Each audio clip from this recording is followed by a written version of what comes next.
안녕하세요. 스포츠클럽의 최도훈입니다.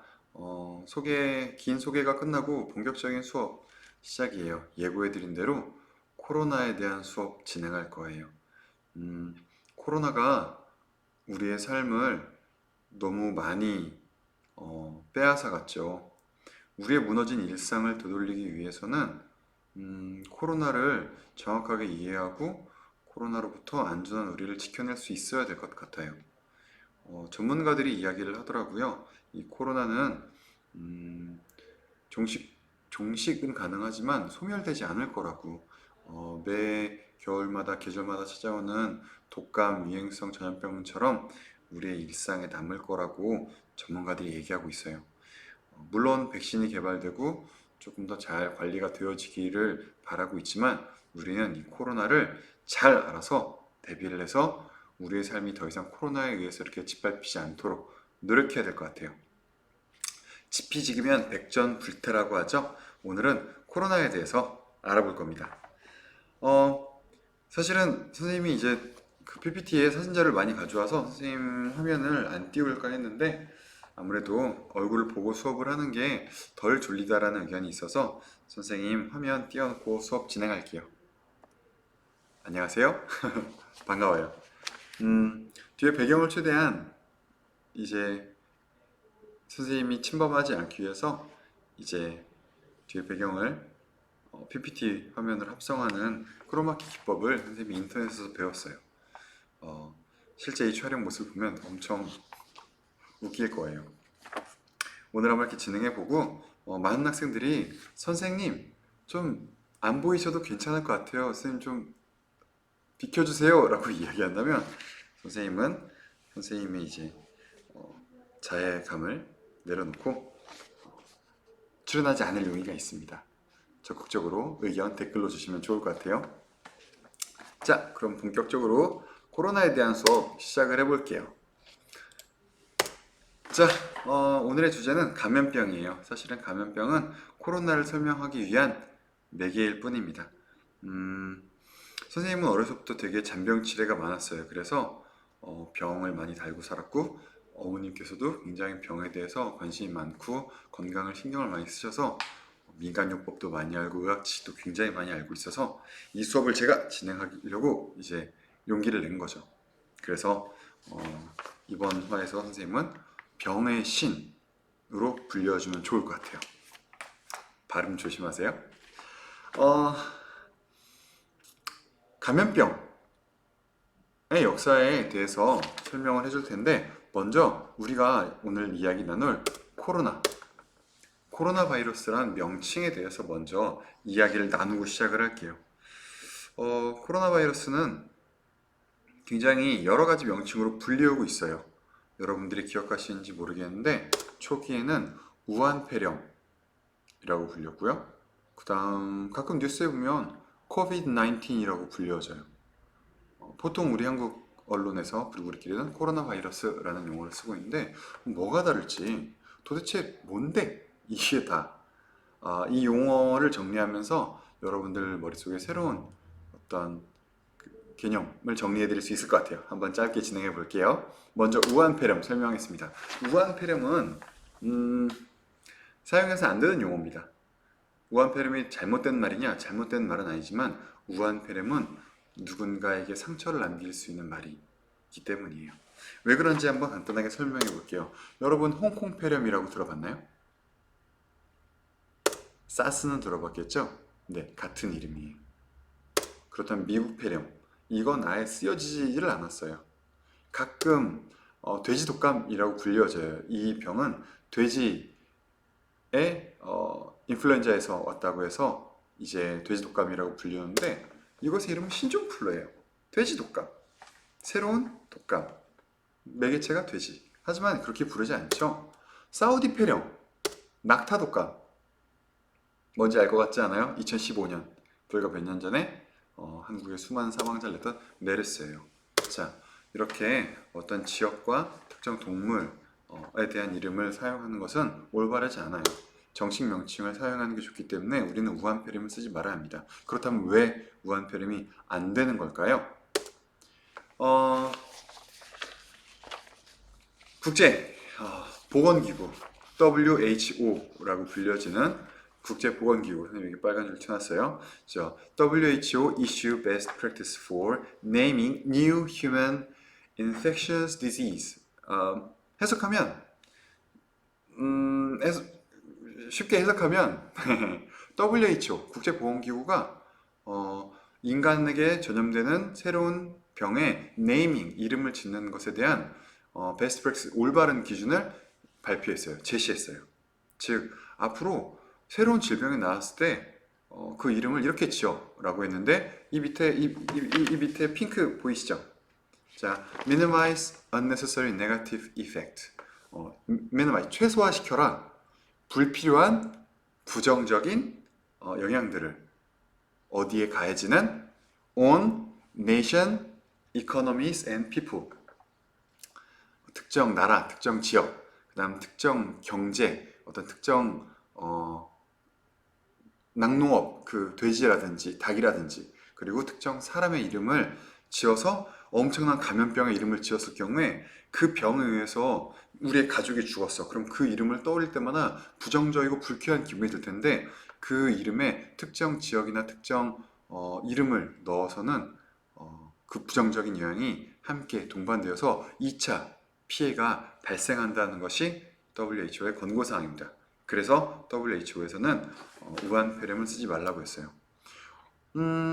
진짜 이 우한폐렴을 우리가 쓰지 말아야 하는 이유를 선생님이 좀 더 슬픈 뉴스와 함께 설명해 볼게요.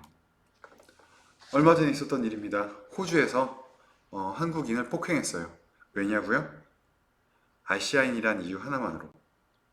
너희가 코로나를 가져왔어. 너희 때문에 우리나라가 이렇게 위험해졌어. 너희 나라로 꺼져. 우한폐렴. 중국인 줄 알지만 그들은 중국인과 한국인을 구별하지 않아요. 길 가는 저 한국인은 정말 모욕적인 폭행을 당하고 욕설을 듣고 경찰의 도움도 받지 못한 채 그 자리에서 쫓겨났다고 합니다. 자, 계속 이어집니다. 계속 호주 영상만 자료만 가져왔는데 자료가 다른 나라도 많아요. 근데 뉴스화된 게 호주가 많아서 호주가 많이 있는데 동양인이 코로나 가져왔다고 버스 정류장에 있는 동양인에게 침을 뱉고 발길질하는 소녀들이 찍혔어요. 그 다음 네덜란드입니다. 네덜란드의 어떤 비행기에 한국인들이 탔는데 비행기 이게 화장실 문이에요. 화장실 문에 쪽지가 붙어 있는 거예요. 저게 친절하게 한국말로 승무원 전용 화장실, 즉 너인 쓰지 마란 이야기죠. 저게 왜 영어나 네덜란드 말로 아시안 쓰지 마라고 쓰지 않았을까요? 한국 사람만 알아보는 글씨로 한국 사람 너네만 안 쓰면 돼. 너네만 없으면 돼 라는 메시지였던 거고 대한민국 정부는 정식 항의를 해서 저 회사 오늘부터 사과를 받아내는 사건이 있죠. 이런 인종차별은 엄청나게 발생하고 있어요. 심지어 여러분이 사랑하는 조금 덜 좋아할 수도 있겠지만 대한민국의 자랑인 손흥민 선수가 아시아에서 코로나가 발발되기 시작한 그 즈음에 인터뷰 도중에 차가운 날씨 때문에 마른 기침을 콜록콜록 했는데 코로나에 걸린 거다. 손흥민은 코로나를 몰고 온다 라고 하면서 엄청나게 악플과 그 다음 이런 모욕적인 짤 손흥민은 마스크를 안 쓰고 있고 모든 동료들이 마스크를 쓰고 있는 저런 사진들을 유포하며 손흥민을 정신적으로 괴롭혔어요. 이 인종차별이 어디서 왔을까요?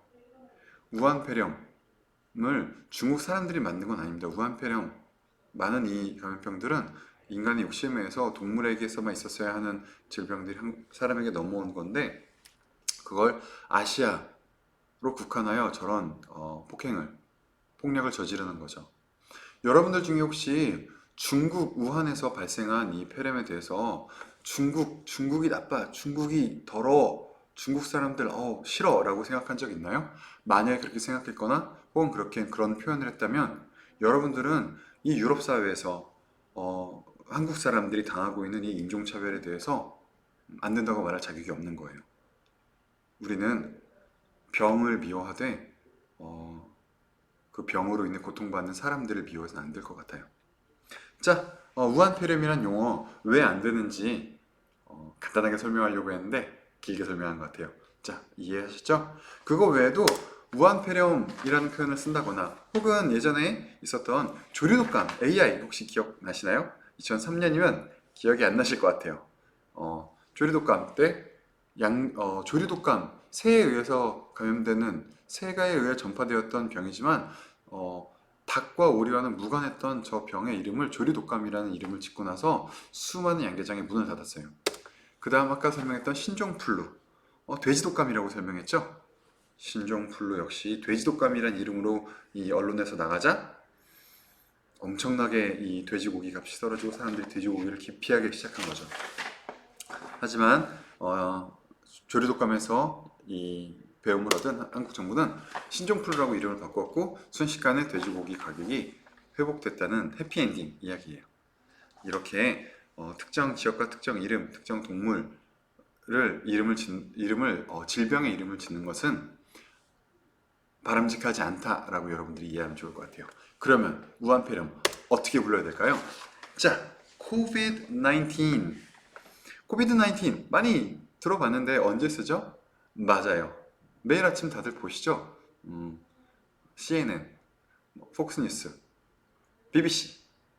아침에 한 번씩 보는, 죄송해요.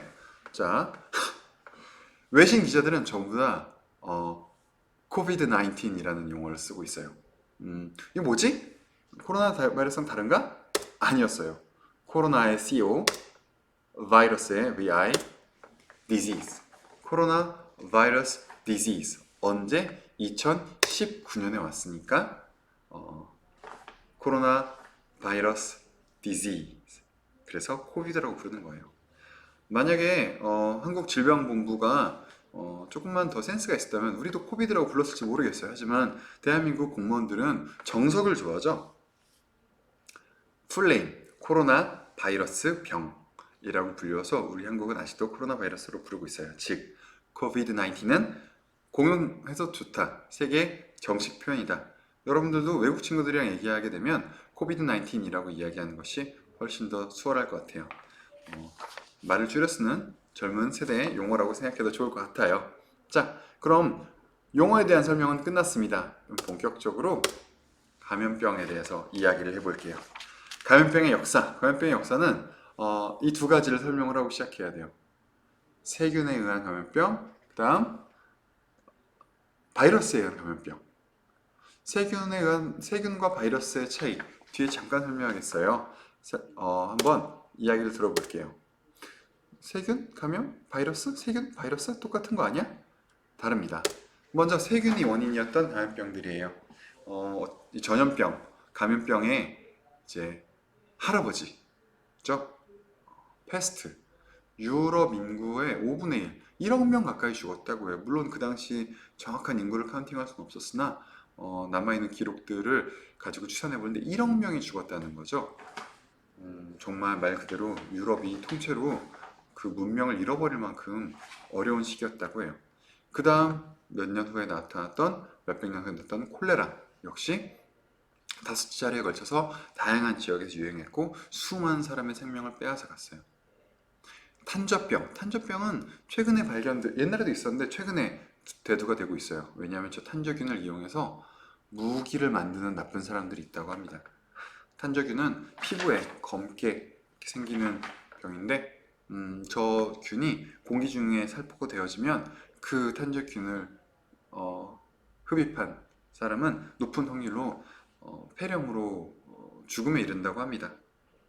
지금 설명드린 이런 것들이 세균에 의한 감염병이고요. 그럼 바이러스 설명 잠깐 드리고 이 차이점 설명해 드릴게요. 바이러스, 천연두, 여러분 어렸을 때 예방접종 엄청 맞죠? 여기에 거의 다 들어있어요. 뭐 독감 예방접종, 천연두 예방접종 이런 것들이 다 있어요. 천연두, 스페인 독감, 에볼라. 스페인 독감 저것도 나쁜 이름이에요. 에볼라 어느 지역이죠? 아프리카 에볼라. 저것도 한동안 아프리카를 굉장히 아프리카인들을 차별하는. 그래서 샘 오츄리가 방송에 나와서 아프리카 에볼라 당시에 인종차별 당했던 이야기를 하며 눈시로 붉히기도 했죠. 안 되는 겁니다. 자, 그리고 최근 나왔던 사스. 메르스, 코로나까지 전부 바이러스가 원인인 감염병이에요. 그럼 이 바이러스와 세균의 차이 설명해 드릴게요. 먼저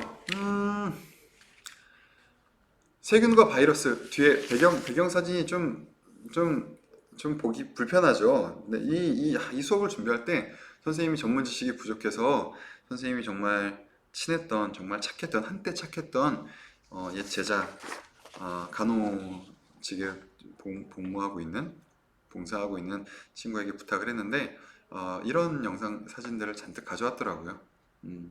수업의 재미를 위해서겠지만 여러분들은 좀 보시기 힘들 것 같아요. 제가 사과드릴게요. 자, 다시 설명드릴까요?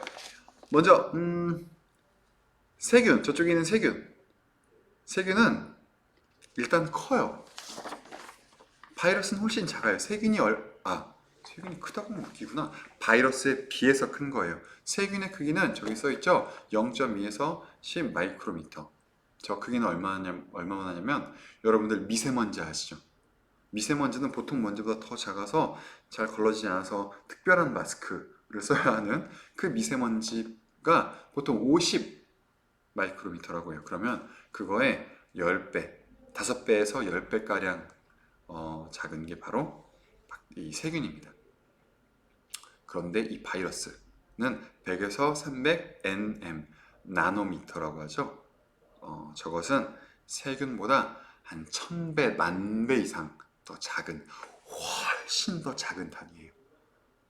그래서 세균이 먼저 발견되었던 이유는 현미경을 개발했는데 현미경의 성능이 겨우 세균을 알아봤던 거예요. 그때 세균 감염병을 이제 알아차렸기 때문에 세균에 대한 대비가 되었고 세균을 우리가 정복해 나가면서 여기까지 온 거예요. 하지만 바이러스는 분명 옛날에도 존재했겠지만 인간의 과학 기술로 찾지 못했던 거죠. 그래서 훨씬 더 뒤늦게 발견됐고 그래서 바이러스는 아직도 더 많은 연구의 과제가 있다고 해요. 그 다음 두 번째 기준, 이게 더 중요합니다. 세균은 생명체입니다. 그럼 바이러스는 아니라고요? 네, 아닙니다. 세균은 스스로 생존할 수 있어요. 스스로 번식, 증식이 가능하고요. 스스로 생존도 가능해요. 혼자 떨어져서 혼자 존버할 수 있어요.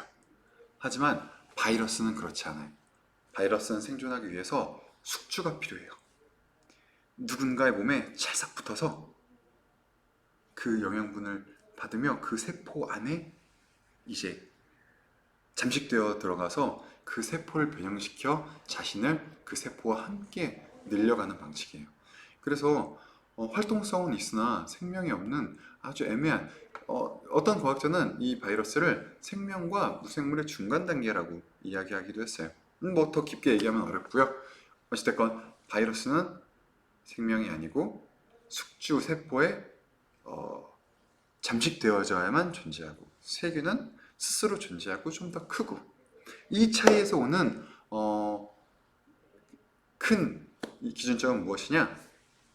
세균은 잡기가 쉬워요. 크거든요. 이렇게 비유해 볼까요? 의학적인 비유는 아니에요. 여러분들 짐볼, 좀 작은 짐볼? 짐볼 누군가 던져주면 쉽게 잡을 수 있나요? 사람에 따라 다르겠지만 근데 누군가가 멀리서 골프공을 던졌다고 생각해봐요. 탁! 잡을 수 있을까요? 일단 세균은 크기가 크기 때문에 관찰이 쉽고 이 세균의 벽을 파괴시킬 수 있는 다양한 약품들을 개발하기가 쉬웠다고 해요. 그리고 독자적으로 생존하는 생명체이기 때문에 얘만 죽이면 돼요. 너만 죽이면 돼. 주변의 세포들은 건들지 않아도 돼요. 하지만 바이러스는 일단 너무 작아요. 이 바이러스에 대한 분석이 어렵고 두 번째, 이 바이러스는 인간의 몸에 들어와서 인간 세포에 찰싹하고 붙어 있어요. 이 바이러스만 따로 떼서 죽이고 싶지만 그런 약은 쉽게 존재하지 않아요. 왜냐하면 이 바이러스가 사람의 세포에 들어오는 순간 그 세포와 일체화되거든요. 그렇다는 말은 이 바이러스를 죽이기 위해선 우리의 세포를 함께 죽이거나 함께 치료해야 된다는 뜻이에요. 그리고 바이러스는 어느 세포, 어느 개체에 잠식되어지냐에 따라서 그 형태가 끊임없이 변화하며 아주 무섭게 진화하고 있어요. 이 진화가 키포인트예요. 오늘 코로나 바이러스에 대한 설명은 이 바이러스의 진화의 연장선에 있기 때문에 무서운 거예요. 이해가 되셨나요? 더 잘 설명드릴 수 있지만 더 깊어지면 선생님도 꼬일 수 있어요. 나중에 질문으로 받을게요. 자, 코로나 바이러스는 그러면 왜 이렇게 참 사진 참 이건 아니지. 코로나 바이러스는 왜 이렇게 흉악하고 수많은 사람에게 고통을 주느냐? 아까 설명하고 싶었는데 참았던 이야기인데 사실 사스, 메르스는 둘 다 코로나 바이러스예요. 점점점 진화돼서 지금 현재 이 전 세계를 강타하고 있는 코비드 19이 된 거죠. 이 코로나 바이러스는 사스와 메르스에 비해서 왜 이렇게 안 잡히는지, 왜 우리를 이토록 괴롭히는지 지금부터 설명할게요. 얼마 안 남았어요. 조금만 더 집중하세요. 선생님 이거 진짜 짧게 하려고 엄청 노력했어요. 힘내시고 조금만 더 들어주세요. 자, 사스, 메르스, 코로나 세 가지를 비교할 거예요. 먼저 사스, 메르스. 사스는 2003년에 발병했고요.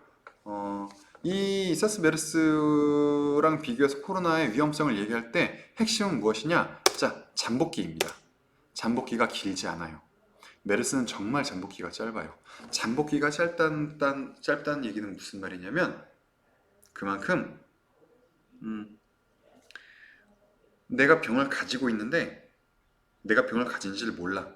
잠복. 이 바이러스들이 활동하지 않고 숨어 있는 거예요.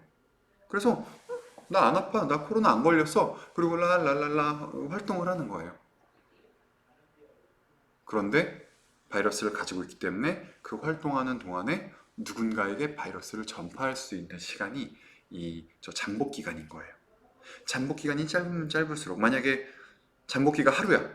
바이러스가 딱 들어오자마자 24시간 이내에 아파. 으아! 아파. 그러면 이 사람은 다른 사람과 만날 새도 없이 병원으로 끌려가게 돼요. 그러면 전파성이 줄어드는 거죠. 이해되나요? 이 사스와 메르스는 잠복기가 짧은 편이에요. 짧은 시간 안에 증상이 드러나서 빨리 병원으로 이송이 되어서 치료를 받았던 거죠. 그 다음 두 번째 중요한 건 치사율입니다. 치사율. 카메라가 좌우가 반전이라 자꾸 헷갈려요. 이해해주세요. 치사율. 치사율이 사스 같은 경우에는 치사율이 낮았어요. 그래서 많이 퍼지긴 했지만 실제로 많은 사람들이 죽진 않았어요. 하지만 메르스의 경우에는 걸린 사람의 40%가 죽은 거예요.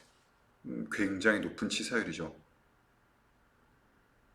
그래서 메르스 때 한국에서도 꽤 많은 사람들이 죽은 걸로 알고 있어요. 한국은 한 21%, 22%의 치사율로 막아냈지만 그래도 많은 사람들이 생명을 빼앗기며 많은 국민들에게 아픔을 줬죠. 자, 그러면 코로나는 어떨까요?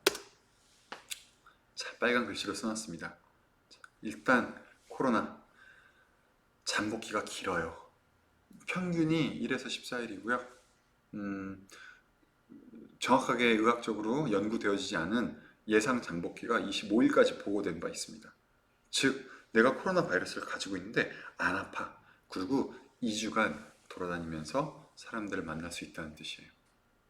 그렇기 때문에 이 코로나 바이러스는 전파성이 굉장히 많아요. 넓어요. 전파가 넓게 되는 경우에 감기도 약간 전파성이 넓거든요. 잠복기가 길고. 하지만 감기는 잘 안 죽어요, 사람이. 그런데 이 코로나는 감기처럼 넓은 전파성을 가지고 치사율 볼까요? 프랑스 17%, 벨기에 14%, 영국 13%, 스웨덴 11%입니다. 이 나라들이 지금 어디 못 사는 나라들이 아니에요. 병원이 없거나 뭐 의사가 없는 나라들이 아니에요.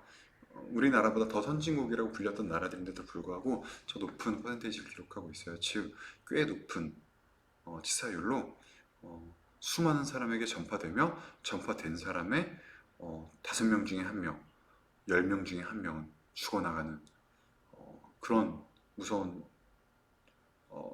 치명적인 영향력을 가지고 있는 거죠.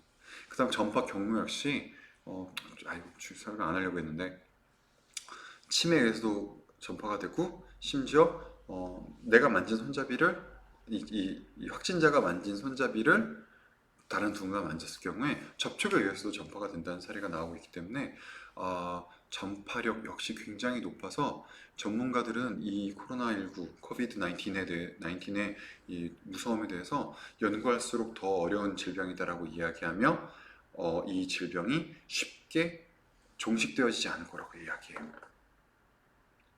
자, 하지만 여러분, 이 어려운 이 상황에서 우리가 한국 사람이라는 건 정말 다행일지 모르겠어요.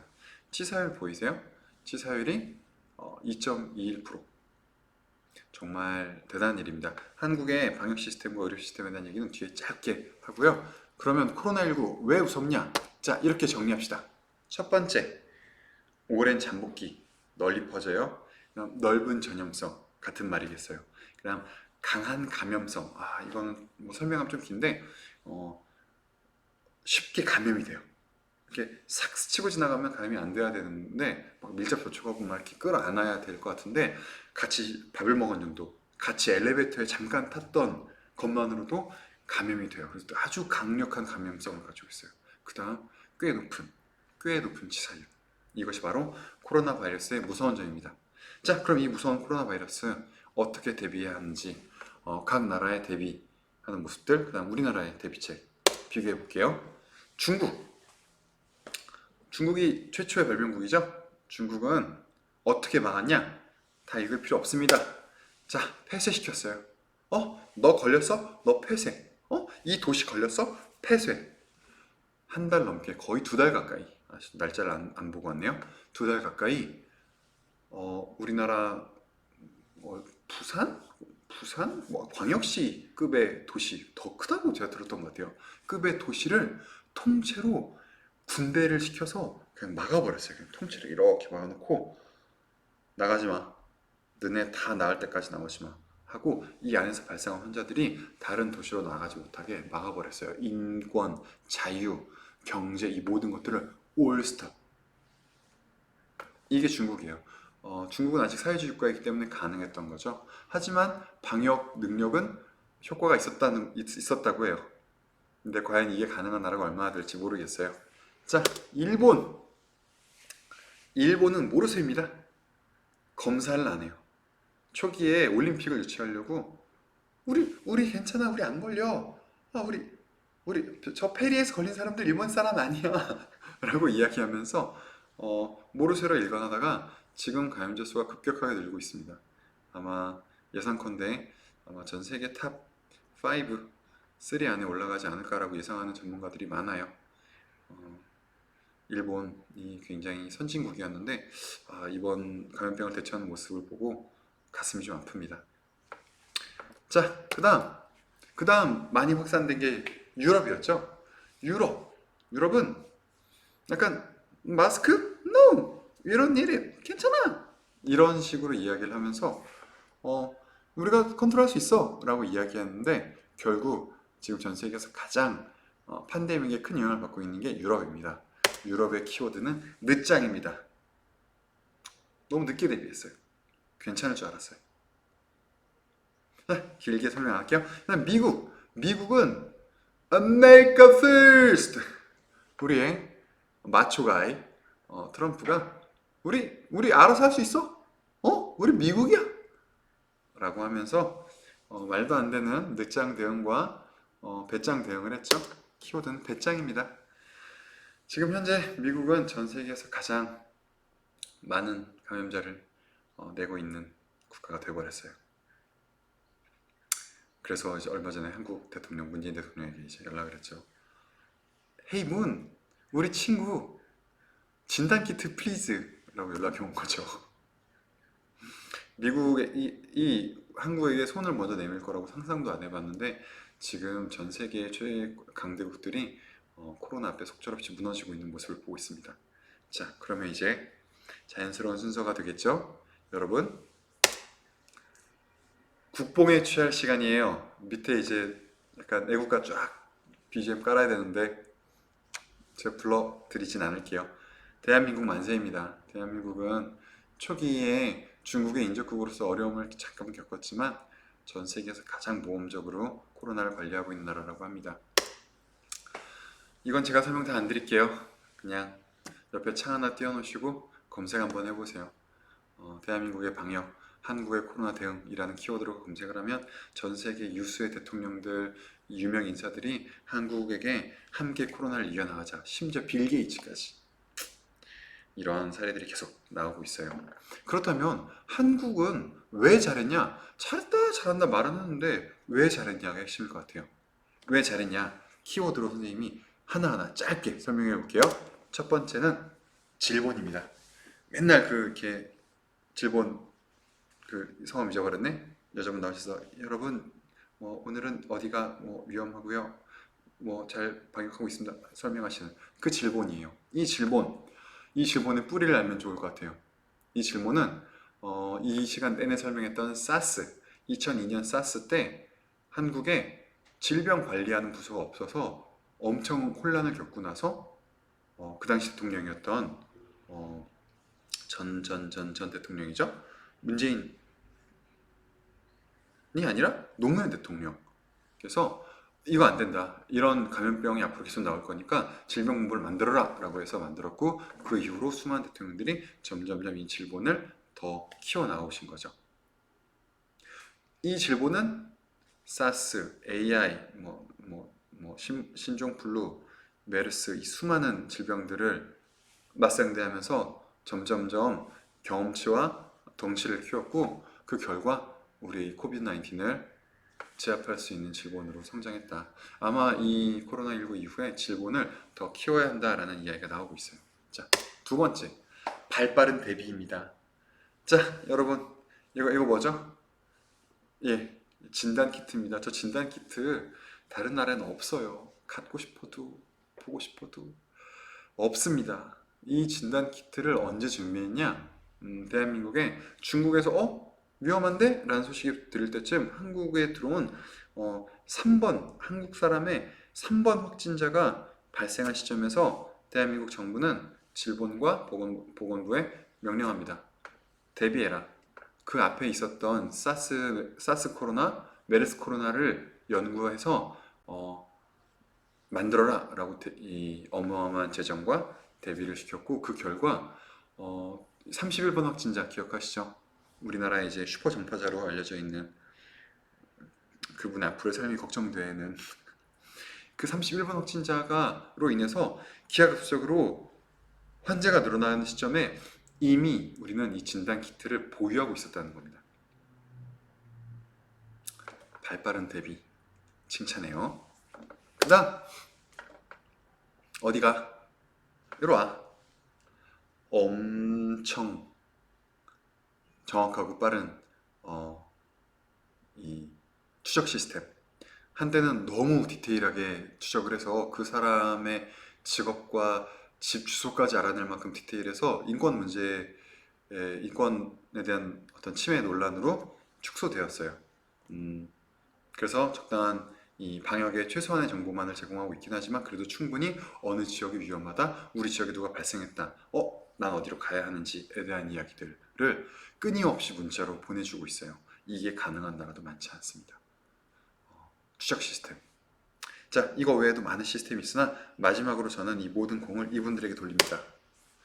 바로 의료진입니다. 대한민국 의료진, 대구 상황인데 대구에서 발발하자마자 이 수많은 의료진들이 대구로 몰려갔고 대구를 틀어막으며 대구로 시작한 팬데믹을 전국으로 확장시키지 않은 눈물 날 것 같아요. 잠을 못 자고 저 옷을 입고 하루 종일 있는다고 해요. 저 모습의 사진 한 장으로 수많은 사람들이 눈물을 흘렸죠. 며칠 밤을 새고 잠깐 쉬러 나왔다가 이 병원 앞 벤치에 앉아서 잠이 들어버린 모습입니다. 너무 장시간 이 마스크와 보호장구를 착용하고 있어서 얼굴에 엄청나게 깊게 패인 상처들로 인해서 많은 간호사들, 의료진들이 어, 명예의 상처를 가지고 지금도 최선을 다하고 있다고 합니다. 이 의료진들이 계셨기에 대한민국이 안전하다고 저는 생각하고 대한민국의 의료진들에게 다시 한번 진심 어린 존경과 감사를 보여드립니다. 자, 그럼 이제 수업을 마무리할게요.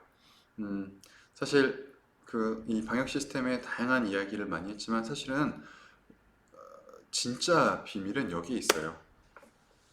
대한민국은 역사적으로 자가격리를 잘한 민족입니다. 자가격리에 실패한 호랑이는 나가고 자가격리를 완벽하게 실천한 이 곰님이 우리의 이제 조상이시잖아요. 죄송해요. 이런 썰이 있는데 재밌을 줄 알았어요. 자가격리에 뿌리가 있지 않았냐? 라는 이야기가 있습니다. 자, 그럼 이런 많은 사람들의 도움으로 우리가 안전하게 생활하고 있는데 우리가 가만히 있으면 되냐? 아닙니다. 여러분 335에 모여서 맛있는 거 먹으러 다니면 안 됩니다. 친구랑 가까이 붙어서 수다 떨면 안 됩니다. 코인 노래방 많이 걸렸어요. 좁아요. 그 안에 있는 이 바이러스, 코로나 바이러스가 3시간 가까이 생존했다고 합니다. 가지 않습니다. 답답하다고 마스크 빼고, 이거 빼고 수업하고 있냐? 마스크 빼고 돌아다니지 않습니다. 그 다음 바이러스가 생각보다 엄청 무섭지만 비누 정도의 세정으로도 쉽게 사라진다고 해요. 비누칠, 샤워 더 자주 하면 좋을 것 같아요. 그 다음 혹시 몸에 열이 나, 기침 나, 그러면 고민하지 마세요. 그 누구도 여러분을 비난하지 않습니다. 당장 선별진료소를 가셔야 합니다. 그것이 여러분들의 친구들과 가족을 지키는 길이에요. 아시겠죠? 마지막으로 여러분들한테 이 면역 체계에 대해서 설명을 하고 싶었는데 이건 하지 않을게요. 너무 수업이 길어졌어요. 자, 면역력이란 무엇이냐? 스스로를 지키는 힘. 만약에 코로나에 걸려서